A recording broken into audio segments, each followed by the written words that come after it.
All right, so your first thought is, what beautiful cucumber leaves. Why are they so messed up? Well, I take accountability for that. It is all my fault because what I did was I had saw this organic, you know, insecticide soap, and they said you could spray it all over the plant and it'll protect the plant and it's harmless to it, and it was not. Okay, so word of advice. Okay, I'm a gardener. I've been doing this for years, but I still make lots of mistakes.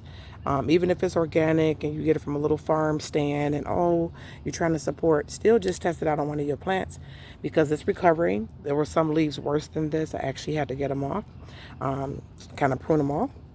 Now I know you're thinking, what is this paintbrush doing here?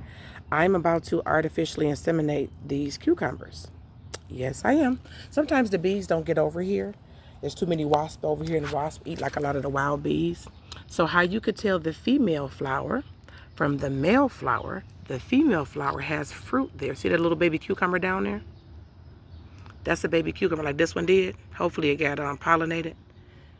Now you could say, oh, it's already growing a cucumber. If it doesn't get pollinated by the male flower, which is this flower here, let me see if I can show it to you guys. See how it's just like attached directly to the stem there? There's no fruit. If it doesn't get pollinated from this male flower, they're going to be yellowish cucumbers that you'll kind of see people grow, and then it's going to rot. Okay? So even in nature, male and female is needed. Oh, all right, so let me go ahead and get some of this. You take you a paintbrush, and you want to get some of this pollen out of this male. Okay, I want to get up in there. Let me see. I don't know if I got it. And then you just want to pollinate the female there. All right, let me see if I can get up in there good. Okay, this is X-rated, guys. Getting some of that male pollen. Give me some of that. I want tons of it. A little bit, but not really. Okay. And that's how you're gonna, hopefully you're trying to pollinate them yourself. There's some more females down here. On here, it seems like there's more females than it is. Oh, here goes some males. Okay, here goes some more males down here. Let me see if I can show it to you. See how they're stuck directly to the stem? Whereas the female has like some fruit to it, like a little baby cucumber right there. Well, she needs to be pollinated. So good luck pollinating, guys. Another thing that I have to pollinate too. These are my zucchini, and I guess you can see I sprayed them with the same thing, okay? So you see I have one zucchini coming down there. I had to come through because it was like hot weather, like really hot weather for like a week. I don't know if you guys experienced that. Those are some hoverflies. You want to welcome those into your garden because those eat other insects that are harmful to your garden, okay? So you can see it has some white powdery mildew. I had to do a lot of pruning over here, okay? As you can see, some of the flowers and stuff are falling off, which is cool because when I'm doing this, I'm actually just using it as, this one could come off too. See, and you could just use it basically as chop and drop. You just chop it up and drop it down there. Now, this is one of my zucchinis here, okay? Unfortunately, this plant here has a lot of male flowers, and you can tell because there's no fruit. With a female flower, there's fruit connected to her flower. We'll take this in here and then try to pollinate some of the female flowers. So this is my first year growing zucchini. Not too bad, but I made a few mistakes, okay? Coming over here, we have our sunflower that I sprayed with that stuff. See, I tried to spray it liberally, like it's gonna help the garden, and it did not, okay? Those are my peas down there doing good. We got also some long bean. We just got those in. Let me see, on this side here, we also have some squash. And a lot of times what I hear is when the squash or when the pumpkin is young or the zucchini, it'll have a lot of male flowers on it. So hopefully as it continues to grow, as you can see, I'm trying to get it to grow up the trellis here. As it continues to grow, like see, normally I'm just going to show you what I would do. I would be able to get some of this pollen here. Look at that pollen. Now you can also cross-pollinate if you want to get funky here. See if we put these on one of our cucumbers and make a squash cucumber. So you got a female. There's tons of females over here. This is a female. Okay, see this female there? See the fruit? And we could just put that right on up in there. See how it's going up in there? Let's do a little cross-pollination, y'all. Let's play scientists. All right, we'll see what that makes. But you could do that too. That'd be something fun for you and your kids to do. As long as you're like, oh, we was going to eat that. But that's cool, okay? Don't do it then. Now I have some other pumpkins up here that I need to tend to. And here they are here. You can see tons of bird poop has been on my little trellis here.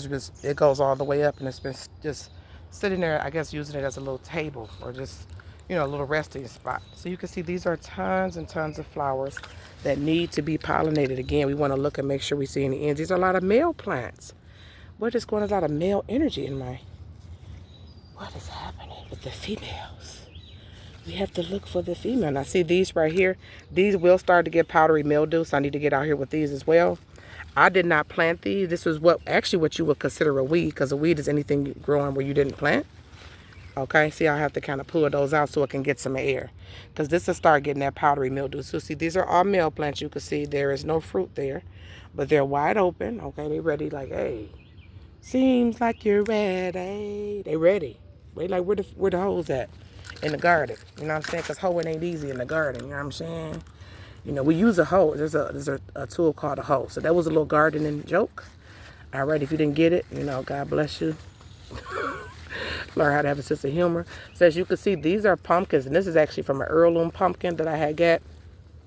Some of the vines are getting really, really good. They're actually supposed to be much bigger than this, but as you can see, they are competing for space here. Okay, I will not be growing these on a trellis, because, I mean, well, I'm going to try to get some of them to grow up to trellis. I actually could do that. Like, pull some of them up like that and, like, tie it to the trellis. See how we get some more space down there on the ground just that fast? I might do that today. I have my son and daughters help me. I'm trying to look for any female plants. Remember, we want to look for fruit. And these plants, these flowers are edible, as well as the leaves. Okay, not the ones with the poop on them, but as well as the leaves here. But again, this is still young. Okay, just like the zucchini and squash over there and the cucumber. You know, they're kind of in the same family. They, let me see, I can kind of actually pull some of these. See how I do that? Put some of these up over this way. See that? And it can grow up this trellis here. We'll see. And now another thing you could do is, I don't see any females here, guys. Hold on. I have another patch of pumpkins here. Now this is what happened when the pumpkin exploded and all of the pumpkin seeds just started growing, okay? This is quite dense here. You gotta be careful because there'll be spiders up in this one. I don't see any flowers yet, and it's probably because it's not really getting too much air.